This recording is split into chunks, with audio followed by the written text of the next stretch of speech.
welcome everyone to Silverstone Technology Cluster's Ask the Expert podcast. I'm Jeannie, your host. Today's episode is proudly brought to you by TC Group, and we are joined by Stephen Bowen. Stephen is better known as the Apprentice Guy and is joining us today from Milton Keynes College. So thanks for being here today, Stephen. No, thank you so much for inviting me. It's an absolute honour to be here. I'm really, really happy to help wherever I can. So let's get started. Let's get to know you a little bit better. Can you tell our listeners a little bit about your background and how you got to your current role at MK College? Okay, so going back many, many years ago, I landed a role teaching IT, sort of Word, Excel for a pupil referral unit, 14 and 16-year-olds that were taken out of mainstream education and supported them from education to employment. I did it for about 5 years teaching wise. Then I left that and I went into welfare to work, looking at long-term unemployed people, supporting them into the workplace. And then I secured a role working at Loughborough College in Leicestershire, doing work experience for the students there to make their current curriculum more meaningful and give their CVs a bit of a booster. And I left that contract, I went to the apprenticeship team there. I spent about 3 or so years working in apprenticeships, learning about apprenticeships, being really thankful of learning more about it and passing that knowledge on and doing a lot of myth busting about apprenticeships. And during that time, I moved to Milton Keynes. I left Loughborough College, worked for a private provider as well for about 5 or 6 months. So I've seen the college side to it, the private side to it, which is all great, all very, very different. And then a role came up at Milton Keynes College, which I secured.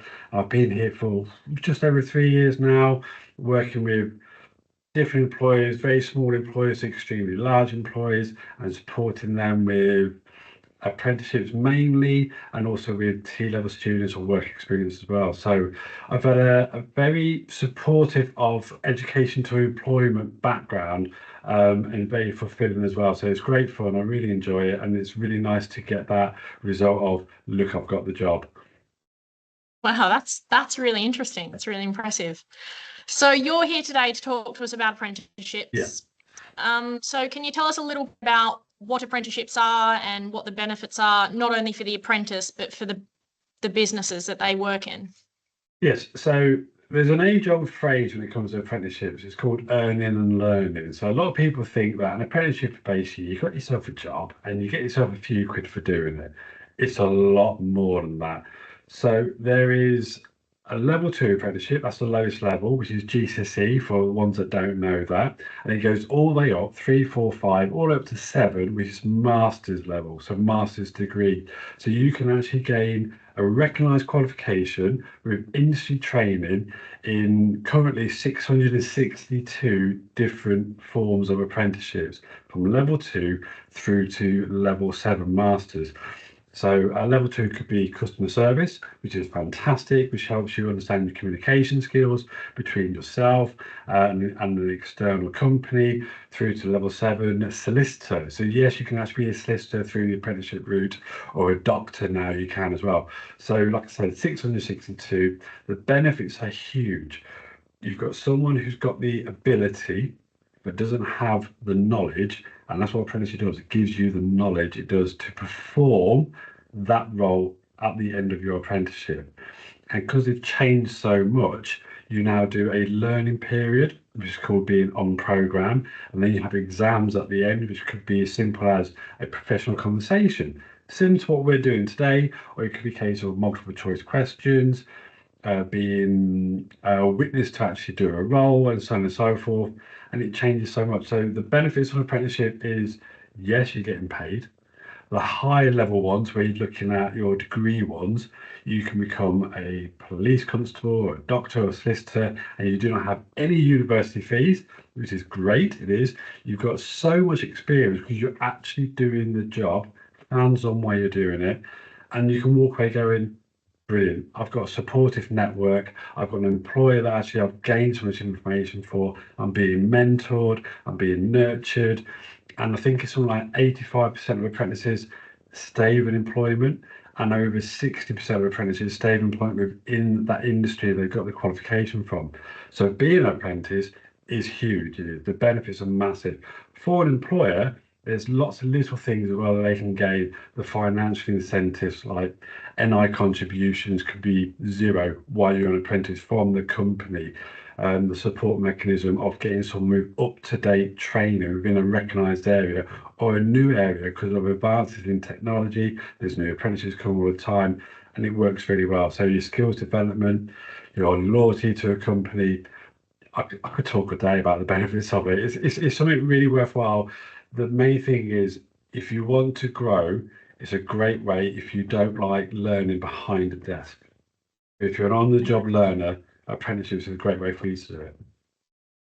Brilliant. And how long generally do apprenticeships last? Okay, so if you want, for example, ourselves here at Milton Keynes College, we do the level 2 customer service, and that is a 15-month apprenticeship. It's 12 months of learning, it is, and your EPA, your endpoint assessment, your final exams, usually take to a maximum of 3 months. That's a 15-month apprenticeship. Currently, the longest one is the solicitor one, the level 7 solicitor, which takes 6 years. 6 years. So it's very similar to the university route, but you've got that on-the-job training as well, the experience to go with it, instead of you've got the university course and then maybe a sandwich in internship to bolster it up. The apprenticeship is full on. So yeah, depends what you want. You're looking at 15 months to 6 years. Okay, so really time. wide range there. Yeah. Wow. So moving on to how we get started. So how can a business get started hiring an apprentice? What's the process if businesses want to recruit an apprentice? It's actually really easy. It is. What you need to do is just find a provider that offers the opportunity that you're looking into. So Milton Keynes College, we've got about 35 different types of apprenticeships at the moment. Yes, like I said, there's 662, but you need the professional person to deliver that. So we cover about 35 different ones we do. So all you need to do is contact that provider and have an open conversation with them saying, I'm interested in an apprentice. I don't know how it works. Can you help me? And that provider, if they're good enough, should hold your hand through the process and explain it, saying, yep, let's have an open and frank conversation about the job that you're looking into. Will it actually cross-match nicely to the standard of the apprenticeship? So we give that scope of learning, which is super important on a consistent basis. And then, do you have what's called a DAS account, a digital apprenticeship service account? So we can link up your system to our system, because you could be entitled to a fully funded apprenticeship where the government pays for all of it, or it could be a 5% apprenticeship where you pay 5%, the government pay the rest, or if you're a levy organisation, which means you have a wage bill over £3 million per annum, you have a levy part, so you pay all of it with a slight top up from the government. So let's talk about that. Let's talk about the advertising, which we can do on your behalf. We can screen all the applicants for you to ensure they're eligible for it, and only send you suitable ones, a little bit like a recruitment company without the huge fees attached to it. And we're talking through the training program as well. So we can do that cradle to grave way of doing it, especially at Milton Keynes College. My role is the initial conversation with the company, make sure that they're set up for an apprentice, and then work with them to hire the apprentice and that initial development of the delivery side to it, and just have some touch points to make sure everything's going nice and smooth. It's simple, just ask the question. Okay, so you talked a little bit about touch points. What kind of support is available during the course of an apprentice? So after you've done your initial setup, you've recruited the candidate and we put them in, what support's available ongoing? Milton Keynes College have a very sort of unique mentor program we do, where we offer this out every quarter, sort of 6 months, to companies who are new to apprenticeships. It says, look, why don't that line manager come into us for a couple of hours, we give you a cup of tea and some biscuits, it's a nice sort of informal sort of conversation, and we explain what it takes to be a mentor of an apprentice. So you can go back and say, I know how to look after this person. Can. Also, we show them our one file system, which is our online portal where we upload all the evidence needed for the apprentice for their program. The company have access to it, the apprentice has access to it, and we have access to it. So we'll show you what we're looking at, because there's There's different versions of it. So you've got 1.5, you've got Smart Assessor, a few more of us there, and they can show you like a loading bar where it should be, what they've got coming up, what they need to do. So we can tailor our apprenticeship delivery around about the workload of the company instead of the company changing what they do for us. Yeah, so we support as much as we can. There's some financial side to it as well. For example, if they're 16 to 18, we can talk about the young person incentive. So if you take on an apprentice who's 16 to 18, 90 days after enrolment, you're entitled to £500 from the government, which we sort out for you. And then 365 days of enrolment, another 500, and go that way. And we'd like to give you little tips and hints as well. So for example, if you've got an apprentice who's under 25 years old and is earning less than £50,000 a year, you do not need to pay employers' national insurance contributions, which could save you a lot of money to help support the apprentice through their additional courses or equipment they may need to make them better than what they are already. So yeah, we try and help out those little things that you don't know about.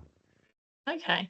So looking at next steps and moving forward, if anyone sort of listening or watching is interested in finding out more, how do they go about doing this? Contact me. Simple as that. Okay. It's really, really easy. I don't mind talking to, I've done it many times before, companies who are looking for apprentices that we don't deliver that program. So I will have an open and frank conversation saying, let's talk about your company. Are you set up for it? Can you take an apprentice on? This is what you need. These are the standards that align with what you're looking for. And if it's not a Milton Keynes provided apprenticeship, these are providers that can support you for your needs. For example, just last week, I was talking to a local IT company who have engineers who do data cabling. Now, we offer the apprenticeship that suits them, the ICT level 3. However, that Milton Keynes company, their engineers never work in Milton Keynes. They're in London or in Glasgow or in Cardiff. So it's a case of saying, well, actually, you're a London-based one. If you wish, this is what you're looking for. And they're very thankful, saying, thanks very much for the information. If we go down that route, we know what we're looking for now, and we're not going to be blindsided or taken down the wrong path, because you can do some deep dive into. There's a few horror stories in the past of some providers not doing their job as well as they can do, but there's a lot more tight regulation now. But we ensure quality over quantity at Milton Keynes College. Okay, and talking about Milton Keynes College particularly, what do you think's the future of apprentices at Milton Keynes College? Because you said there is a huge range of courses. You offer some. Yeah. Is that growing? How's that changing, and how's that adapting to Milton Keynes as a city? Yeah, so Milton Keynes has changed quite a lot in the last few years with more of a technology, sort of tech area, especially the Oxford Cambridge arc of tech. So we sit very nicely in the middle, especially yourselves at Silverstone just down the road for us. I'm sure you understand that as well. So we are very keen to look at our surrounding area, the demographic, and see what apprentices can fit into it. Then we ensure our trainers, our workplace trainers, and our teaching staff here know what they're doing. We don't say, by the way, you're doing this now. You're like, well, I'm an engineer. I can't do digital because I've never done it. So we make sure we've got the right people in the right place to push our apprentices over. Yes, we've got a new government who like to put their stamp on everything. So there is some new changes coming to apprenticeships soon. There's talk of the minimum duration being 8 months and not 12. There's talk of, a recent thing is taking out functional skills, English and maths for 19 and overs. So we're looking at our apprentices saying, is that the best thing to do? Or does saying, you know what, you're doing a digital apprenticeship, functional skills in maths, if you don't have it, or GCSE or equivalent qualification, will help you out, because we don't want you to fail. We want you to succeed and learn and grow. So we're looking at our program to make sure it's always up to date, always pushing forward. The tech side to it is growing, so we're going to be growing with that as well. Construction side as well, Milton Keynes is just getting bigger and bigger and bigger. So we're putting on new apprenticeships to support that. So data technician goes along with our data analyst one. We're looking at some new construction ones as well for quantity surveying or site manager. maybe even project manager down the line, who knows, to make sure that ours are still up to date for our local area, because we want them to succeed and be great. It's fantastic. And just as we wrap up, do you have any final thoughts you wanted to share? Yeah, actually, what about apprenticeships? I think they are a brilliant way for any individual, irrespective of your age, because the big myth after bust is, are they only for young people? No, no, it winds me up. I'm 46 years old, I'm proud of saying that, and I'm currently doing an apprenticeship myself. So you're never too old to learn. You need a line manager, obviously, you need that mentor to go with. But if there's a role that you want to develop yourself in, or you have a team of people you want to push further, make better, an apprenticeship could be the right thing for them. They're difficult, don't get me wrong, it's not a case of they're easy to do. If you're getting a master's degree, you can't just turn up and get a piece of paper. There's a lot of work to it. Like I said earlier, solicitor, 6 years. That's 6 years of work, and you've got to do an average of 6 hours per week for it. You do. So there is graft that goes with it. It's not easy, but it's worthwhile. If you're someone who can have the freedom of staying behind the desk and learn from a textbook, go for it. But if you're someone who, you know what, I want to be hands-on, I want to be involved, I want to get involved into that side to it, an apprenticeship is the right thing for you, because you will learn so much whilst doing it. It's a great thing. Yes, it's my job to sell apprenticeships, but the only reason I do it is because I believe in them. I'm very passionate. And like I said, I don't just sell them, I'm doing one myself, so I can see both sides to it. So any employer is more than welcome to contact me and saying, talk to me a bit more. Happy to invite you into college, come out and meet you and have that open and frank conversation to hopefully put it in the right way. Really great perspective to have, because you are seeing it from both sides, which is fantastic.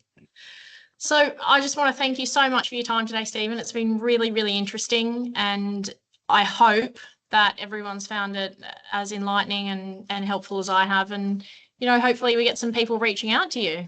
Brilliant. Thank you so much for your time. It's been great to be an absolute honour to be invited on. And to all our listeners and our viewers, thank you for tuning in. Be sure to subscribe to STC's podcast and stay tuned for upcoming episodes.